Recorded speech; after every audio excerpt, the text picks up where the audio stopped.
ಇನ್ನು ಹೊಸ ವರ್ಷದ ಹೊಸ್ತಿಲಲ್ಲಿ ಸಿಎಂ ಕುರ್ಚಿಗೆ ಸಿಗುತ್ತಾ ಟ್ವಿಸ್ಟ್ ಅನ್ನುವಂತಹ ಪ್ರಶ್ನೆ ಮೂಡ್ತಾ ಇದೆ. ಕಾರಣ ಏನು ಅಂದ್ರೆ ಜನವರಿಗೆ ದೆಹಲಿ ಯಾತ್ರೆ ಕೈಗೊಳ್ಳಲಿರುವಂತಹ ಸಿಎಂ ಸಿದ್ದರಾಮಯ್ಯ ಜನವರಿ 2ನೇ ವಾರ ಹೈಕಮಾಂಡ್ ಜೊತೆಗೆ ಸಿಎಂ ಮಾತುಕತೆ ಇದೆ. ಕಾರ್ಯಕಾರಿಣಿಗೆ ಸೀಮಿತವಾಗಿರುವಂತಹ ಈ ಬಾರಿಯ ದೆಹಲಿ ಪ್ರವಾಸ, ಪ್ರತ್ಯೇಕವಾಗಿ ರಾಹುಲ್ ಗಾಂಧಿ ಅವರನ್ನ ಭೇಟಿ ಮಾಡದ ಸಿದ್ದರಾಮಯ್ಯ ಜನವರಿ 2ನೇ ವಾರ ಮತ್ತೆ ದೆಹಲಿಗೆ ತೆರಳುತ್ತಾರೆ ಅನ್ನುವಂತಹ ವಿಚಾರ ಗೊತ್ತಾಗ್ತಾ ಇದೆ. ಸಿಎಂ ಆ ಸಂದರ್ಭದಲ್ಲಿ ರಾಹುಲ್ ಗಾಂಧಿಯ ಜೊತೆಗೆ ಚರ್ಚೆಯನ್ನ ಮಾಡ್ತಾರೆ. ಇವತ್ತು ದೆಹಲಿಯಲ್ಲಿ ಸಿಡಬ್ಲ್ಯೂಸಿ ಸಭೆ ನಡೀತಾ ಇದೆ. ಆ ಸಿಡಬ್ಲ್ಯೂಸಿ ಸಭೆಗೆ ಮುಖ್ಯಮಂತ್ರಿ ಸಿಎಂ ಸಿದ್ದರಾಮಯ್ಯನವರು ಭಾಗಿಯಾಗಿದ್ದಾರೆ.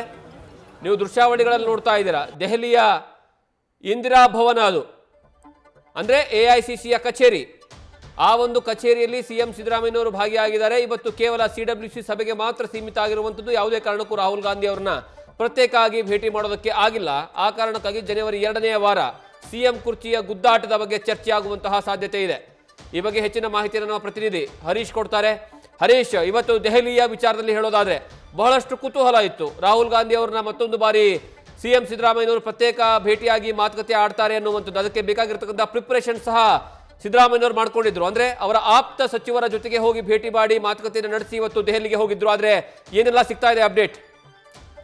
ಜಗದೀಶ್, ಬಹಳ ಮುಖ್ಯವಾಗಿರುವಂತದ್ದು ಎಐಸಿಸಿ ಕಾರ್ಯಕಾರಿಣಿ ಸಭೆಯಲ್ಲಿ ಕೂಡ ಸಿಎಂ ಸಿದ್ದರಾಮಯ್ಯ ಅವರು ಇವತ್ತು ಪಾಲ್ಗೊಂಡಿದ್ರು. ಆ ಸಮಿತಿ ಸಭೆ ನಂತರ ಪ್ರತ್ಯೇಕವಾಗಿ ರಾಹುಲ್ ಗಾಂಧಿ ಅವರನ್ನ ಭೇಟಿ ಮಾಡಿ ಮಾತುಕತೆ ನಂತರ ಸಂಪುಟ ಪುನಾರಚನೆಗೆ ಗ್ರೀನ್ ಸಿಗ್ನಲ್ ಅನ್ನು ಕೂಡ ಸಿಎಂ ಸಿದ್ದರಾಮಯ್ಯ ಅವರು ಪಡ್ಕೊಳ್ಳುವ ಸಾಧ್ಯತೆ ಇದೆ ಅನ್ನುವಂತ ಮಾತುಗಳು ಕೂಡ ವ್ಯಕ್ತ ಆಗ್ತಿತ್ತು. ಆದ್ರೆ ಕಾರ್ಯಕಾರಿಣಿ ಮುಗಿದ ನಂತರ ಯಾವುದೇ ರೀತಿಯ ಭೇಟಿ ಸಾಧ್ಯ ಆಗದೇ ಇರುವಂತ ಹಿನ್ನೆಲೆಯಲ್ಲಿ ಇದೀಗ ಬೆಂಗಳೂರಿಗೆ ವಾಪಸ್ ಆಗ್ತಿರುವಂತ ಸಿಎಂ ಸಿದ್ದರಾಮಯ್ಯ ಅವರು ಜನವರಿ 2ನೇ ವಾರ ಹೈಕಮಾಂಡ್ ಸೂಚನೆ ಹಿನ್ನೆಲೆಯಲ್ಲಿ ಮತ್ತೆ ದೆಹಲಿ ಯಾತ್ರೆಯನ್ನ ಕೈಗೊಳ್ತಾರೆ. ಸಿಎಂ ಸಿದ್ದರಾಮಯ್ಯ ಮತ್ತೆ ಡಿಸಿಎಂ ಡಿ ಕೆ ಶಿವಕುಮಾರ್ ಇಬ್ಬರು ಕೂಡ ದೆಹಲಿಗೆ ಪ್ರಯಾಣವನ್ನ ಬಿಡಿಸ್ತಾರೆ ಅನ್ನುವಂತ ಮಾಹಿತಿ ಲಭ್ಯ ಆಗ್ತಿದೆ.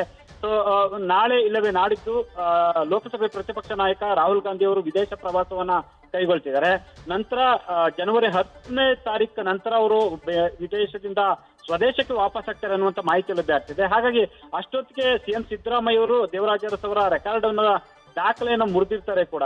ಸೊ ಈ ಹಿನ್ನೆಲೆಯಲ್ಲಿ ಹೈಕಮಾಂಡ್ ನಾಯಕರು ಒಂದು ಸೂತ್ರವನ್ನು ಕೂಡ ಈಗಾಗಲೇ ಸಿದ್ಧಪಡಿಸಿದೆ ಅನ್ನುವಂತ ಮಾಹಿತಿ ಲಭ್ಯ ಆಗ್ತಿದೆ. ಅದರ ಅನ್ವಯವಾಗಿ ಸಿಎಂ ಮತ್ತೆ ಡಿಸಿಎಂ ಇಬ್ಬರನ್ನು ಕೂರಿಸಿಕೊಂಡು ಮುಖಾಮುಖಿ ಚರ್ಚೆ ಮಾಡುವಂತ ಒಂದು ಸಾಧ್ಯತೆಗಳು ಕೂಡ ದಟ್ಟವಾಗಿರುವಂತದ್ದು.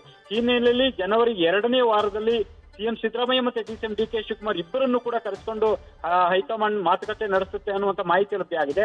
ಆದ್ರೆ ಸದ್ಯಕ್ಕೆ ಕುರ್ಚಿ ಫೈಟ್ಗೆ ಸಂಬಂಧಪಟ್ಟಂಗೆ ಬದಲಾವಣೆ ಆಗುತ್ತೋ ಅಥವಾ ಯಥಾಸ್ಥಿತಿ ಮುಂದುವರಿಯುತ್ತೋ, ಒಂದು ವೇಳೆ ಬದಲಾವಣೆ ಆಗೋದಾದ್ರೆ ಯಾವಾಗ ಬದಲಾವಣೆ ಆಗುತ್ತೆ ಅನ್ನುವಂತ ದಿನಾಂಕವನ್ನ ನಿಗದಿಗೊಳಿಸುವಂತ ಸಾಧ್ಯತೆ ಇದೆ, ಅಥವಾ ಹಲವು ರಾಜ್ಯಗಳ ಚುನಾವಣೆ ಇರುವಂತ ಕಾರಣಕ್ಕಾಗಿ ಬದಲಾವಣೆಗೆ ಕೈ ಹಾಕದೆ ಸದ್ಯದ ಮಟ್ಟಿಗೆ ಯಥಾಸ್ಥಿತಿ ಮುಂದುವರಿಸುವಂತ ತೀರ್ಮಾನವನ್ನು ಕೈಗೊಳ್ಳುತ್ತಾ ಅನ್ನುವಂಥದ್ದು ಕುತೂಹಲ ಮೂಡುತ್ತಿದೆ.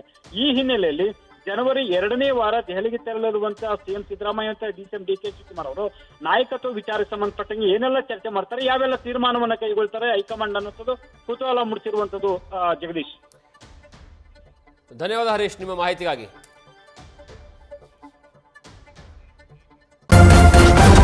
ನ್ಯೂಸ್ ಫಸ್ಟ್ ನಿರ್ಭೀತಿಯಿಂದ ನಿಮ್ಮ ಪರವಾಗಿ.